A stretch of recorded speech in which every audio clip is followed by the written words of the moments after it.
So, welcome back everyone to another episode of The Rise, hosted by yours truly, Michael Velli. Today I've got a very important guest, my man Joe Burton. Or wait, is it Joe Burton? Yeah, Joe Burton. You can call me Joseph, but you can call me Joe. Okay. I'm cool with Joe. Alright, so he is a professional athlete, did play for the Yankees, now plays for Independent League. He's got a tremendous story.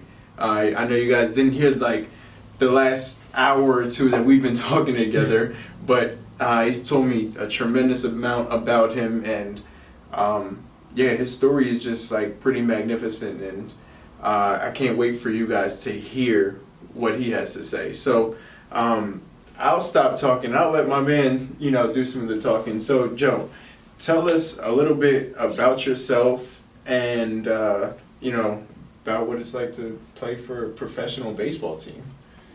And by the way, he plays for the Yankees, or he did play for the Yankees. If you didn't know, It's like everything. A lot of things just happen fast, bro. Like it's just like. So for instance, like we were at the College World Series, we made it all the way to what, the last round or something like that. We made it there, and the draft was 3 days afterwards. So like I came home, got drafted. and this was when you were at the Hartford. community at Hartford. Yes. So like usually like if you didn't make it to the super, so we went to the regionals, the super regionals, then we went to the World Series. We got far in it. So like bro, like the June 5th was the draft, I'm pretty sure.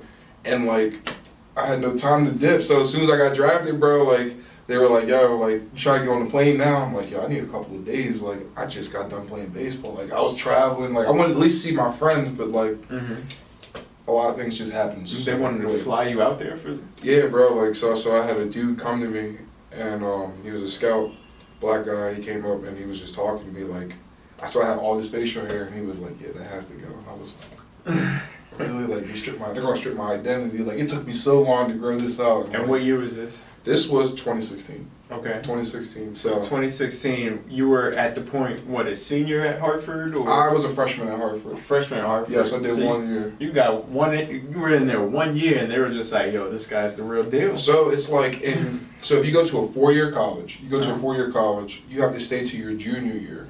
Okay. So, but I went to a junior college, and you can leave your freshman, sophomore, or you only stay for 2 years in junior college. So like if I did 2 years at my community college, say if I like just went to Delaware. So that first year at Delaware, if I put up numbers enough, I could go and get drafted. So you're draft eligible for 3 years instead of being draft eligible for 2 years. So your numbers must have been pretty good your first year. Yeah, they were pretty good. What were your numbers? Being humble with it. Honestly, I take pride in my batting average more than anything. Okay. So like I batted like over 400. Oh wow. As a freshman, so like. That's incredible. Yeah, it was pretty cool, bro. But like honestly, I couldn't do it without my teammates. My Hartford dudes, you know how much love I got for y'all. Y'all already know. So you batted 400. How many home runs did you have after your freshman year? Because I know you're a power hitter. I want to say 16. I had 16 as a freshman. Jesus Christ. But that was the Did first that break any records?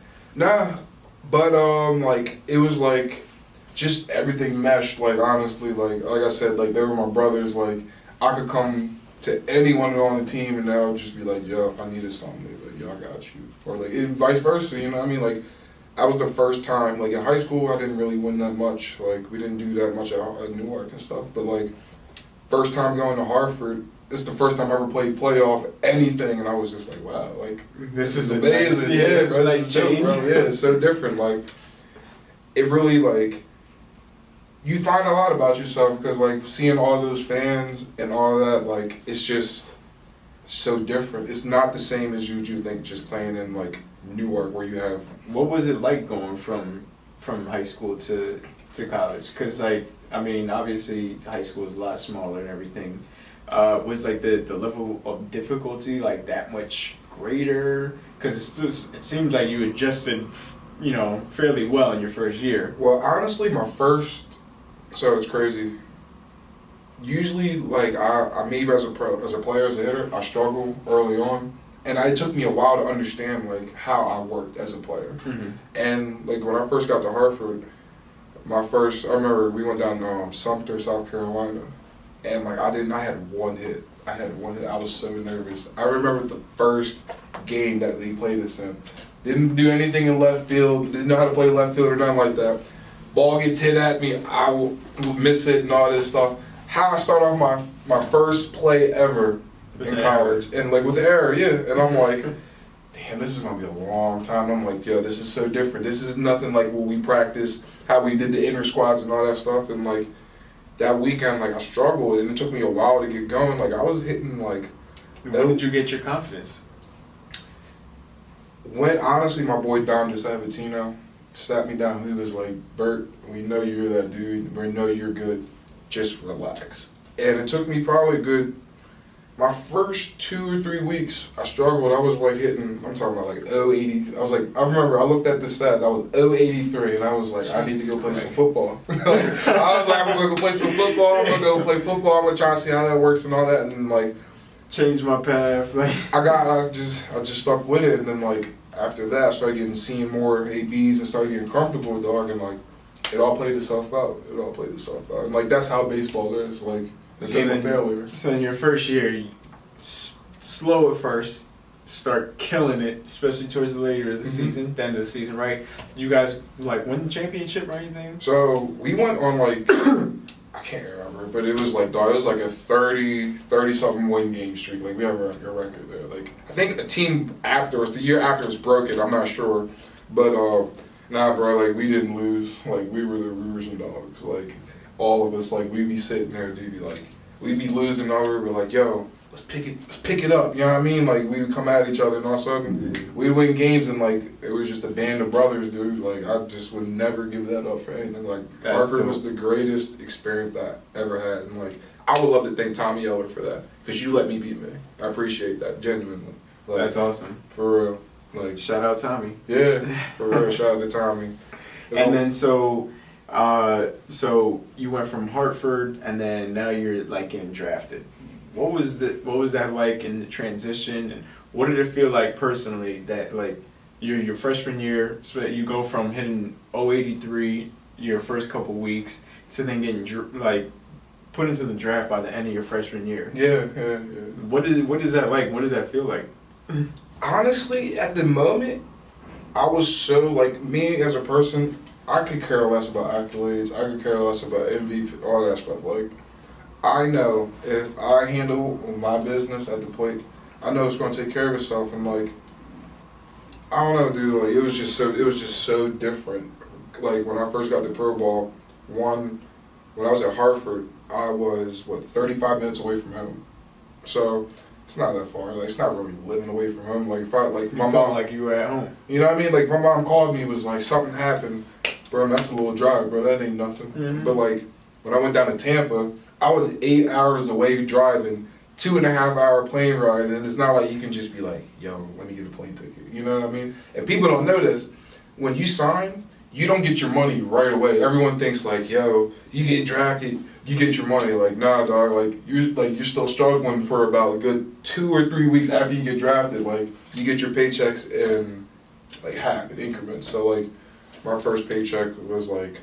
And you got signed for a good amount, right? Yeah, so I got signed for $100,000. Okay. So which was pretty cool and like. That's incredible. So my first paycheck was like 40,000. 40,000 for your first paycheck? And I sat there and I looked at it and I was like, I ain't never had this much money in my life. Like I remember going to the bank, putting it in, and I see my bank account. I'm like, what is this real? Like, what is this? Like my mom was calling me. She's like, you better not blow it, and then like.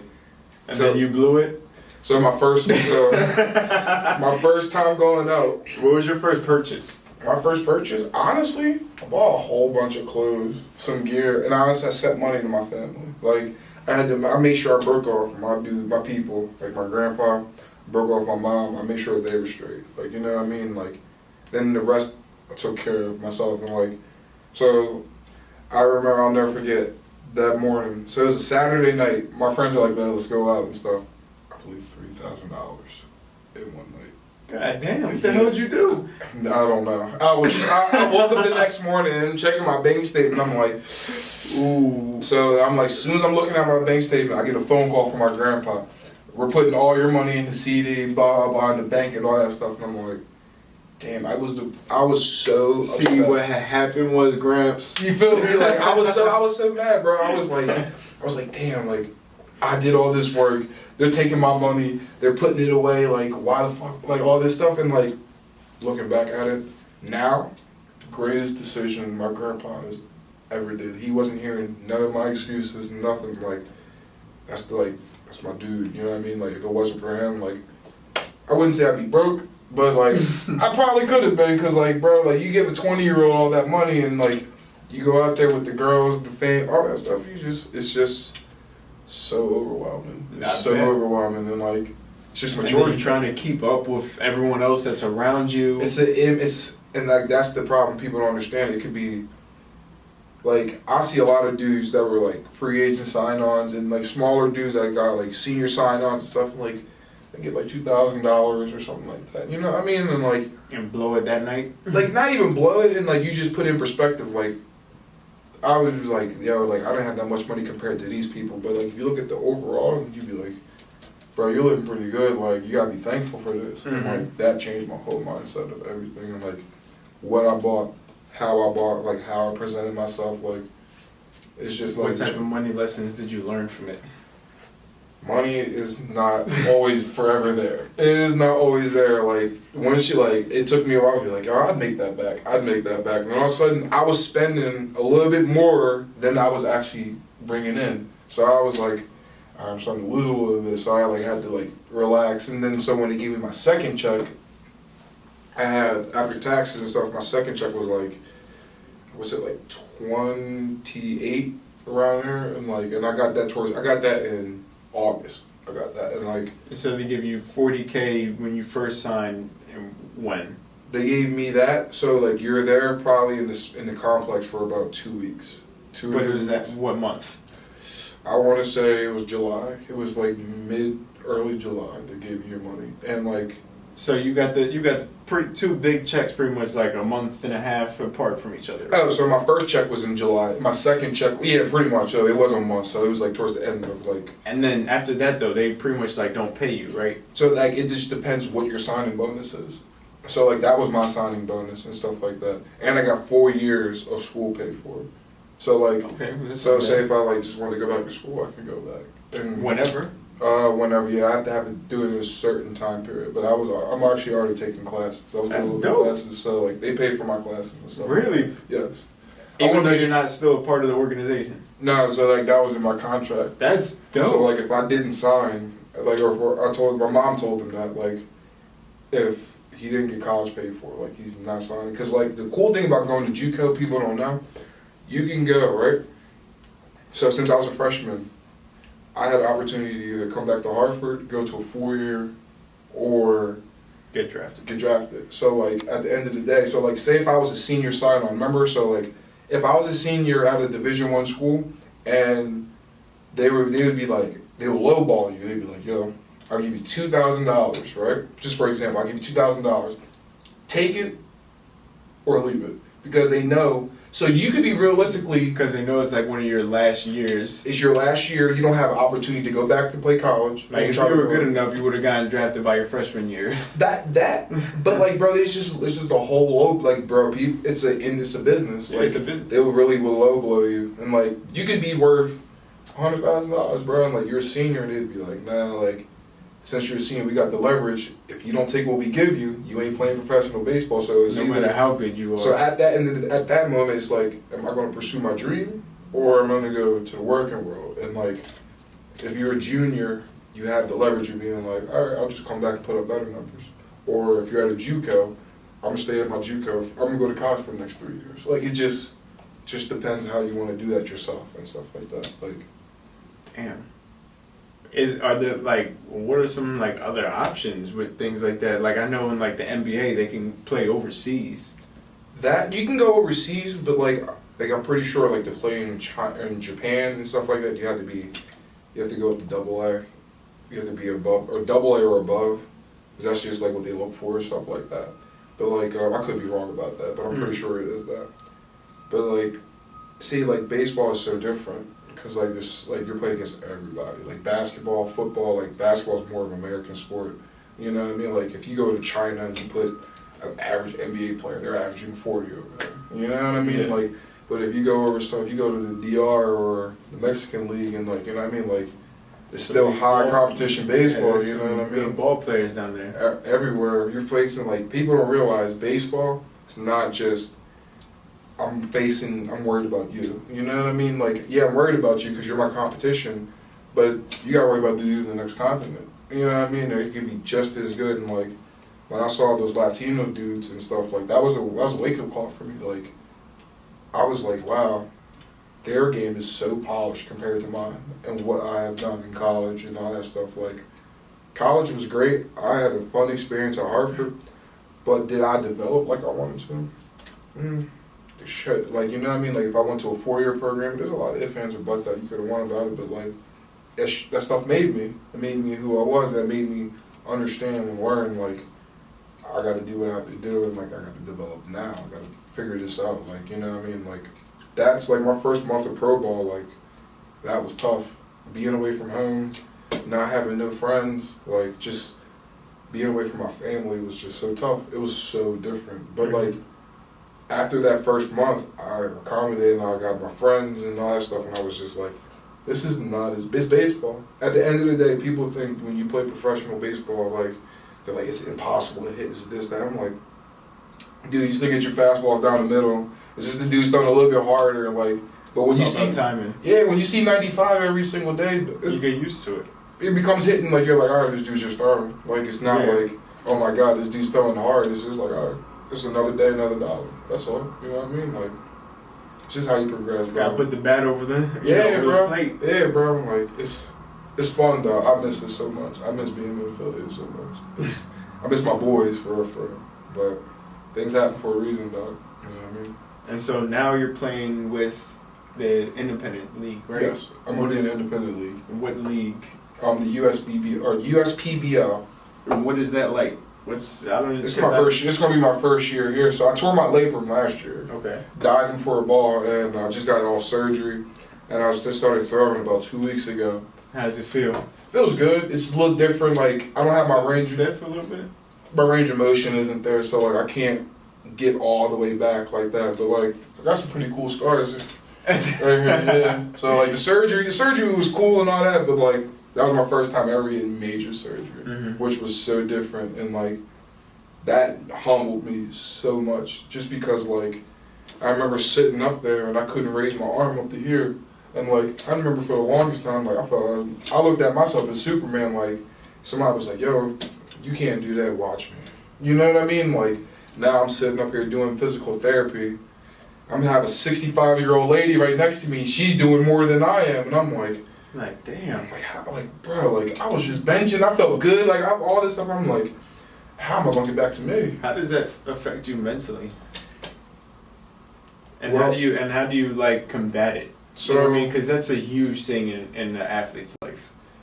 Honestly, you have to learn to put your pride aside and understand that, like, this isn't a sprint, it's a marathon. So, like everyone wants to get caught up in looking at, like, say if I saw you over there throwing 100 miles an hour, they'd be like, oh my gosh, like, I wish I could be like that. And all that. Like, nah, like, people don't want to see what it took to throw that. You know what I mean? The process and stuff. Like, you might have done the same things that I was doing to get to that spot, but no one wants to see that. Everybody just wants to see the end result. It's like that iceberg. Exactly. You know what I mean? That iceberg metaphor. Exactly. Yes, 100%. And like, it was just so different. Like, I was in the best shape. I started losing weight. I tried to get thinner to play the outfield and stuff. And like, it was a little setback, but like, it gave me some time to realize who I actually was as a person.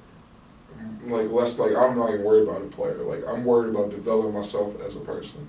Because like, if I'm a good person, I feel like the universe will give back to you. You know what I mean? Like, there's no reason to walk out there and be like, trying to be big, showtime and all that stuff. Like, no, like, you know what I mean? Like, a lot of people will come up to me and be like, yo, you've done so much in this. And then, like, me personally, like, I don't feel like I've done anything. You know what I mean? Like, compared to what my goals are, like, I want to shoot for the top of the building. Like, everybody wants to get right here. Like, now, like everyone's like, I want to make it. Like, no, I want to be the best. Like, a lot of people might not believe in you, but like, As long as you believe in you. Exactly. That's all you need. That's all you have. Like, you're born with yourself, and what happens when you die? You're in a casket with yourself. So it took me a while to stop caring about what everyone thought and the perception of it, and like, you know what I mean? Because like at the end of the day, no one's gonna know what works for you, but you, and how you work, but yourself. You know what I mean? Like everyone. My problem. The thing is though, I used to try to seek advice. I'd be like, so I would have, for instance, when I started doing, I had a hitting coach, right? I'd go hit with him. When my swing felt like poop, I'd go hit with him. I'll get me back on track. And I realized, what happens when I'm not with him? What happens if I'm all the way in California and he's in Delaware? Like, realistically, I would go, if my swing was feeling bad, I would go call him up. We'd go hit. But I can't have that. So I had to learn how to coach myself and be my own teacher and realize to trust it. Like, trust me. You got to trust yourself. Like, you know yourself the best, you know what I mean? You know what gets you going as a person, whether if it's, you got to wake up and drink a cup of coffee, or you got to do what you got to do, you know what I mean, bro? Like, you got to figure out what works for you, and you got to be your own teacher, because, like, at the end of the day, they're just looking at it from the outside point of view. They don't know what feels good and what doesn't feel good for you. Were you hard on yourself? Very. Too hard a little bit. I didn't have confidence in myself. No? Why not? Well, like, especially after doing so well?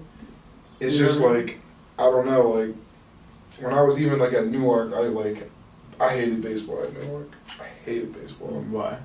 It was just like, I don't want to say any names, but like, you know what I mean? Like, the people that were running and stuff, like, kind of stripped the fun out of it. Like, baseball. I had coaches like that too, and it's that shit's terrible. It's horrible, and like, it takes away your love for the game. Especially being a young man, being a young child, and like, you're immature. When you were 18, 17, or 17, 18 years old, you didn't know like any better. Like, somebody called you a bitch to your face, you'd be ready to fight. You know what I mean? You'd feel like this is the end of the world. Like, I ain't no bitch. Like, no, like, you take things personal, and you don't know how to work through things and like brush stuff off. And like, I just like didn't even know if I wanted to go play baseball because of that.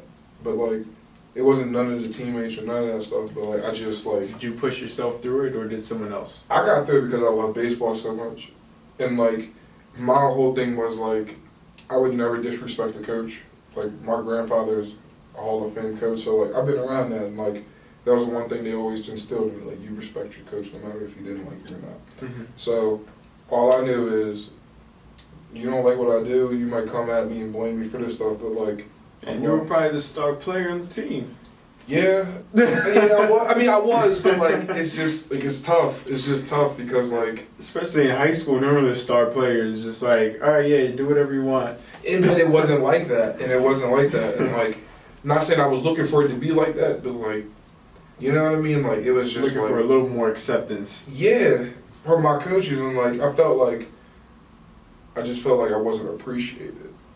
And you know what I mean? But do you like, think it was because they were hating on you, or was it just they were trying to push you harder? They were hating on me, but like, see, it's so crazy because like, you look at professional coaches, the only thing you really get in trouble for in pro ball is not hustling. Like, that's all they care about. It's like, yo, if you don't hustle, like, they'll chew you out. But if you're making a mistake at 100 miles an hour, where they understand, like, mistakes are going to happen. But like at Newark in high school, like, you make a mistake, you got the coach throwing helmets and doing stuff like that, and you just be like, what? Like, that's like, shit happens. I used to think that was baseball. I used to think that's what was going to happen, and like, when you got to the league, you're like, oh wow, this is different. Yeah, like, but the thing is that when I was at Hartford, like, they just want me to try hard. When I was at Hartford though, like, my head coach Tommy Eller, like, that was my homie. Like, I called T up all the time. Be like, yo, T, we be talking and stuff. He was the most laid back person, and like, that's what helped me become me, because like, I'm not a person that's going to be all in the face, all rah. Like, I'd rather lead by example. Like, yeah, I'm respected among my peers, but like, it's not because I'm so much vocal. It's because of like what I do on the field, and like, people don't understand that. Like, that's why I like my high school football coach. I would run through a wall for him. Butch Simpson was the greatest person, one of the best people in my life. Like, people don't understand that. Run through a wall for him. Like, that speaks volumes of his character. Bro. Volumes, bro. And it's just like, it's so different because like, he instilled that confidence in me that I didn't even know I had. Like, like it'd be a task, and he'd be like, Joe Burton can do it, and I'd be like, really? Like, I can Like, do it? Like, you think I can do it? Like, and all of a sudden he'd talk to me, he's like, oh my goodness, I think you could do anything you want to do, and I'm like, oh shit, I can do I it. started looking at myself in the mirror, and I'm like, I'm Superman right now, and like all of a sudden I'm like, wow, like that instilled confidence in me, and like you start doing stuff that you didn't think you could possibly do, like you make a move on the field or something like that. And you're like, How old were you when that was happening? this, You well, were like 20 at Newark or with that coach. this was when I was at Newark, so I was in high school at the moment. But like Simpson was my football coach all throughout high school. Okay. And like I didn't like Andre. I hate football practice. I hated football practice. I hated everything about it. And But he was able to instill a lot of confidence in you. he made me want to come up to show up to football practice, like just solely for him. And like he was the type of person. He was very old school. He wanted you to act mature, be an adult, handle your business, and then when you're outside of these 2 hours of practice, then you can go be a child and have fun and laugh around and all that stuff. Were there ever times where you felt like really insecure about things that you would hit him up to like get confidence or for motivation? So you know it's crazy that you said that. So I'll never forget. We were playing I'm pretty sure it was like San Jinko State or something like that. Or no, they were called Santa Fe or something like that. They were like a team in Florida. And I would never forget, I was hitting BP, I had a good BP and all that stuff. And I'm like, I couldn't, like, I just was so antsy. And I'm like, yeah, I'm about to play in front of all these people. So I remember I took my phone, I walk around the thing. And this was in Colorado. I called him at like 9:30 in the morning. So it's probably like a couple hours ahead, so it's probably like 11 or something like that up there. And I call him. Hey, coach. I'm like, yo, coach.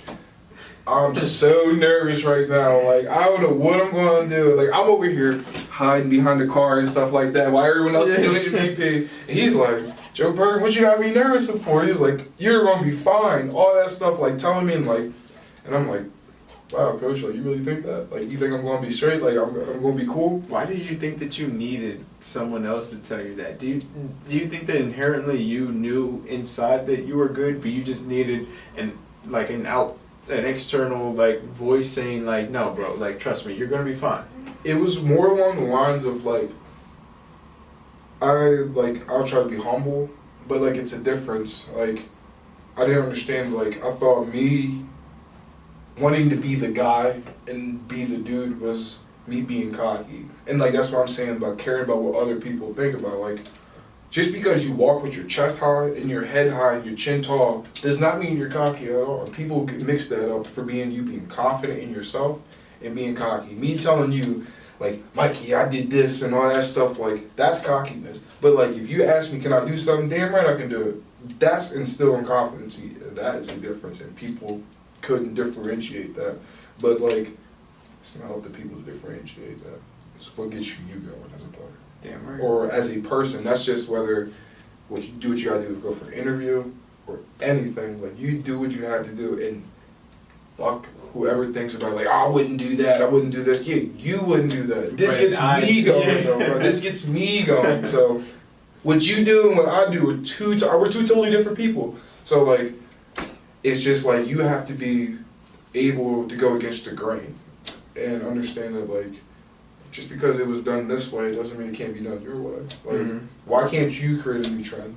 Why can't you be trend something? Have you gotten to the point now that like you can instill the confidence in yourself? Definitely, and it took me like, so like I talk to a lot of like my uncles and stuff like that. Like, so this one guy I work with, family friend. His name is Pedro Swan. He played in the big leagues and stuff. And Pedro Swan. That name sounds familiar. Yeah, he does a lot of people know him and stuff like. Big hitting coach in Delaware. Big hitting guy. Yeah, So I think I remember hearing about him when I was like playing. Yeah, he's a real good guy. He's one of the best baseball people I can talk to, and like just talking to him, I was like, so Pedro, when did you find out that you were genuinely comfortable? Like, when did you understand your swing? Because like, there's like a lot of days where like you'll be feeling good, you feel like you got everything going. And then, bro, baseball, you'll come up the next day like, damn, I can't hit. Like, I can't, like, you know what I mean? Like, that's the battle every day. Like, it's a mental game. Exactly. And like, he told me, it took me till I was like 30 something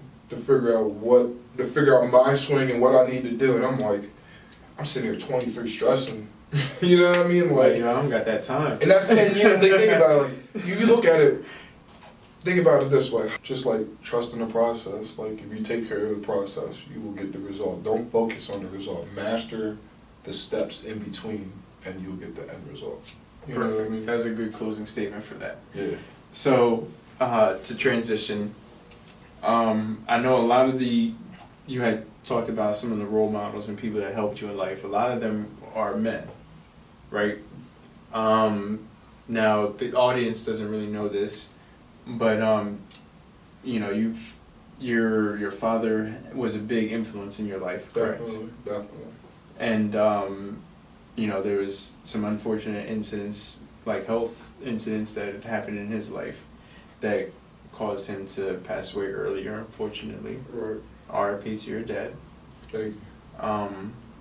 So can you speak to that? Like, do you think that, like, maybe, what age was it that your father passed away? So I was 15. 15. And my little brother, I think he was like 7 or 6, around there. And like, that was just like a lot of people don't understand what like that stuff you go through with that stuff, like Especially at a young age. especially being a young black male in a society where like it's just like people don't understand, like it's not so much of a racism thing, it's just a cultural thing. Yes. Like you know what I mean, like a white person wouldn't understand what a hot comb smells like.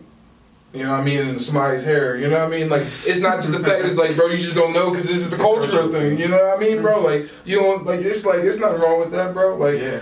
But, like, it's just, like, I felt lost for so long, and, like, I started building up anger, and, like, I was just, like, upset about stuff, and, like, my anxiety, like, I have anxiety, and, you know what I mean? Like, And you got it, that it's like an offset of that. Is that yeah, correct? and, like, because, like, it took me a while, like, for a while, I was afraid to die.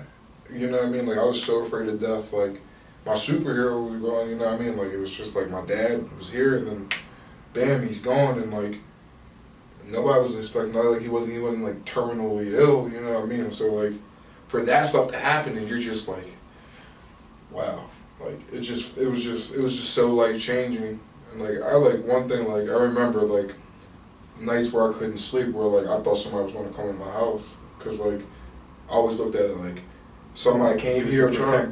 My dad was going to protect him. My dad was going to get him. You know what I mean? Like, I remember every time I would hear a noise or something like that, I'd wake up and like, I can't let something happen to my little brother. You know what I mean? Like, people. There's a lot of things that are a lot of underlying issues and stuff like that like people don't understand, and like, of course, you know what I mean? Like, and that stuff right there, like, it made me as a person. You know what I mean? Like, yeah, do I wish I would like. I had got help from somebody, yeah, but like it gives me like chills to like kind of to even just think about it, honestly, bro. Yeah, bro. Like, and people. That's the problem with people. I realize in society, like, it's not a bad thing to go get help. It's not a bad thing to express your feelings and how you feel. If you can't, if you feel like you can if you talk to someone that's supposed to be your person and you can't express your feelings without feeling like you're being judged or like that. It's not you. You are not the problem. You're just going to the wrong person. You know what I mean? Like. How long did it take for you to figure that out? Honestly, bro, till about 2 years ago. To be real with you, it took me so long, like, just dealing with that stuff, like. To be able to express yourself. Yeah, to express my feelings. Like, I tell all my boys now, like, yo, after I see them, all right, bro, I love you, dog. Like, be safe. You know what I mean? Like, if you need me, call me, bro. And, like, a lot of times, like, if you said that stuff in high school, like, yo, bro, I love you, they'd be like. Nice. Like, what? I'll never forget. So you knew the first person that started telling me that? My boy Jimmy. I remember we were sitting there chilling in high school. He's like, yo, I love you, dog. I was like, I love you too, bro. Like, I'll never forget that. I'm like, I started saying that to all my boys. And like, you know what I mean? Because like, I actually do love all my boys. My dudes that are in my corner that let me be me and geek out. Like, a lot of people might not realize I'm goofy. Like, I just be geeked up all the time. You know what I mean? Like, I like to have fun. Like, and like, I just appreciate all the people that I can come to and talk, and no matter how far left it is or how far right it is, just let me get it off my chest, because like at the end of the day, you might not be looking for a solution. Sometimes you just need to rap to somebody and talk to them. For sure. And you know what I mean? Like, that speaks volumes, just listening. Somebody doesn't realize how like if, for all my friends that have people that are going through stuff, just listen to them. You don't gotta give them an answer. You don't gotta do it. Just listen to them. Honestly, that's all they want sometimes. Just somebody to just vent it.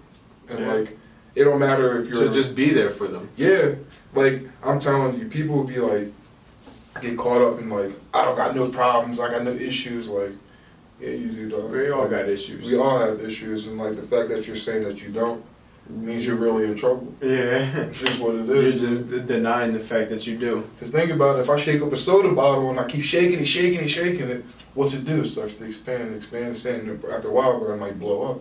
That's how you are with your emotion. And I learned that, like, I needed help. I had to go to a counselor. I had to go to anger management. Like, I had to go through therapy too. So like when my dad, I was punching holes in walls and snapping out, and like, that was never me.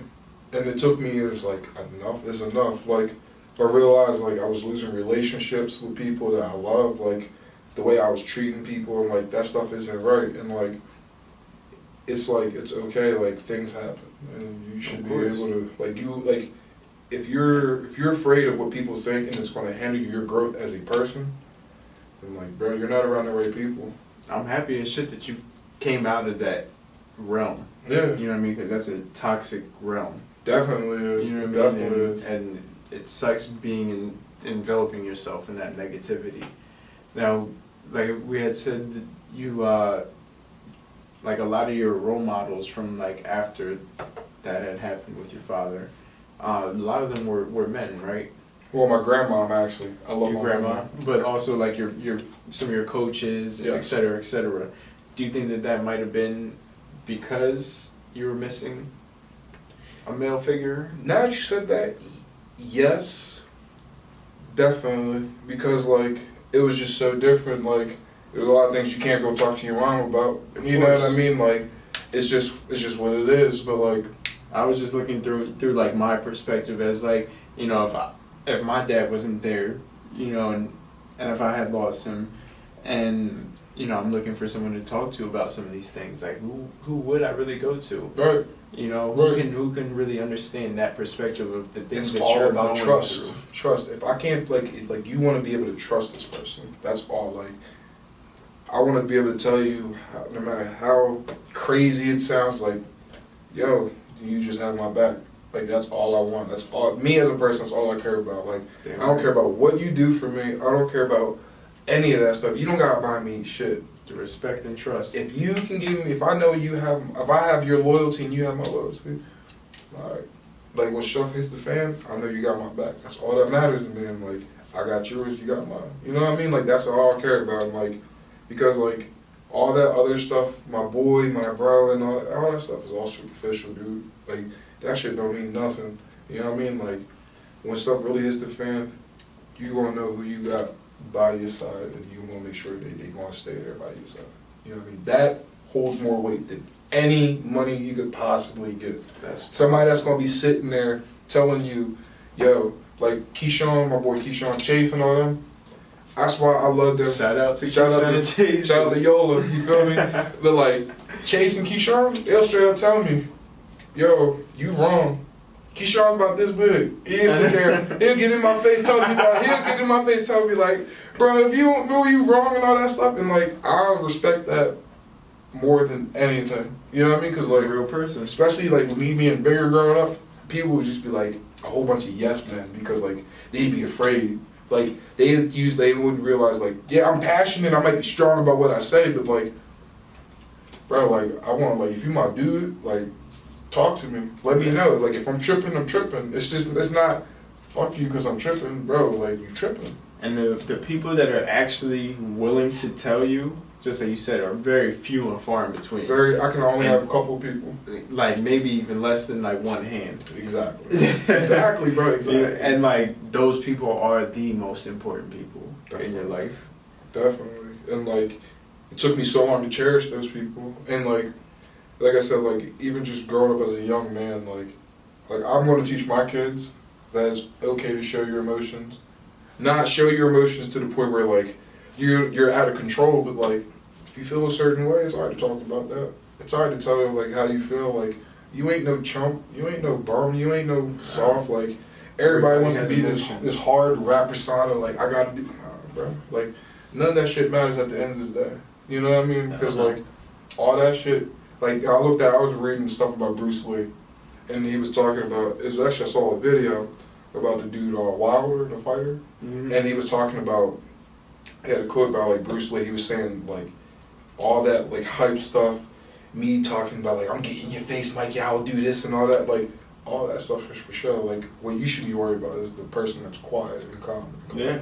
And you know what I mean? Like, it's taking me, I'm still working on it, because like, I used to be a hothead, so like, if somebody challenges me, I'm ready to go back at them, but like, People that normally just talk are normally all talk. barking and white, bro. I found in life too, just like the people that really mean business aren't gonna let you know that they mean business until it's time. They just to show gonna, it. they just gonna do it. They just react. Just gonna do it, bro. And like, for instance, like if you look at Bill Gates, what's he go out when he wears, bro? He wears a normal T-shirt that he gets from Zuckerberg too. You know what I mean, bro? He got shit that you see at Walmart and stuff like that. And it's like, this motherfucker could be walking. He could probably have something that walks for him. He could probably build or something like that. He don't gotta do nothing. He could get a car that drives itself and all that stuff. And it's none of that. And like that just shows you like, money is not. It's not the all. Not the all. Yeah, it's not the all. Like, And you know the final goal. Mm-hmm. But so we're getting to the end of this. Can you tell people like what's next for Joe Burton? You know what I mean? Like where are you going from here? Like I know you're playing in independent league. What's like your goals for that? Your hopes, and then you know like my goal is to be the best person that I can be. And like I'm just let y'all know, like I ain't gonna fill y'all in too much, but it's a little. Just things is coming. Things are coming. I don't want the outside noise to start coming in, but like, we still working. Just that's all we want to know. We just still working, and we're praying for it. Thank you for the best outcome. That's all you can do. And like, whether if it doesn't happen or it does, all I want to do is grow from. Exactly. I want to grow as a person and be a better man. You know what I mean? And obviously, throughout this whole journey, you have been, because from your stories that you've told me, you've, transformed as a person completely. But there's been some times where I had my halts, like, you know what I mean? Like, I stayed in certain spots, you know what I mean? Like, everybody thinks that's like... It's not just a constant, you know what I mean? There's parts where it goes down, it stays the same. Because there's been times where I've been in chapter 10, and all of a sudden I make one mistake and I'm back at chapter 1, you know what I mean? Like, and then you learn from that. You learn that you can't make that mistake that you made again. Learn to set yourself back, you know what I mean? Like, you avoid all the things that set yourself back. You gotta completely avoid them. It's all part of your rise. Exactly. And like the only way you're gonna learn to do that is by making mistakes. If you don't make mistakes, then like you can't ever gain or learn from that. Like that was one of my problems. I was always afraid to make mistakes. I wanted to fail forward. I wanted to be perfect. That was probably because of those coaches. Yeah, and it was somewhat of me too, but like, yeah, the coaches did play a lot, but like, it's just understanding yourself and as a person. Like, some people, like, I'm not saying like, oh, like, yeah, some people, like, bro, they need that stuff. They need to be sitting there in the locker room headbutting shit and like, that ain't me. Like, that might work for you, that just ain't working for me, bro. Like, that's all. Like, there's no script to it. You get it how you can get it. You know what I mean? Like, just because Bill Gates did it that way don't mean you can't do it something different. Damn right. You know what I mean, bro? Like, if you feel like you really have something, go with that shit. Go with that shit. Don't let somebody tell you sitting there and be like, no, I don't think you should have done it. No, scared money don't make no money. Damn fucking right. Scared money don't make no money, bro. You gotta take a chance. And like, while you're still young, like, think about it. If you talking that talk, walk that walk. Yeah, bro. Like, if you the more you sit around and like you wait, like, we ain't getting younger. We ain't getting none of this stuff. Like, you know what I mean? Like, I feel like high school was like that. Like, everybody be like, oh, I'm only a junior. I'm only a senior. Then all of a sudden you look back. Damn. After your junior year, bro. After your senior year, bro. Like, you sit there and you're like, you still feel like you're a high schooler in the sense after that first year, and you're like, you just waking up not. Some people just might be waking up not doing nothing. Like that's and now like after you leave high school, like that's your everyday life. Like you gotta go make something. You gotta go shake something, bro. Like, but it took me a while to do that and feel comfortable with myself. Like, I would never get up here and talk ever. I'd be so nervous. I mean, now you stepped out of your comfort zone. Like, I don't care what the next person thinks. You know what I mean? Because like, if you real and you understand the process, you ain't judgmental of nobody. Because you understand that some circumstances make you react a certain way, and like, you just accept that. Like, you know what I mean? Like, that everyone is their own person. Exactly, bro. Exactly. But we're gonna end that on there. Thank you. Appreciate you, dog. For real. I appreciate you Appreciate coming you, out. bro. This was a hell of an interview. Definitely. I want you got the number on the back. Yeah, turn around. So we. Oh shit! I'm fucking short as hell. Yup. 1-3. Hold on.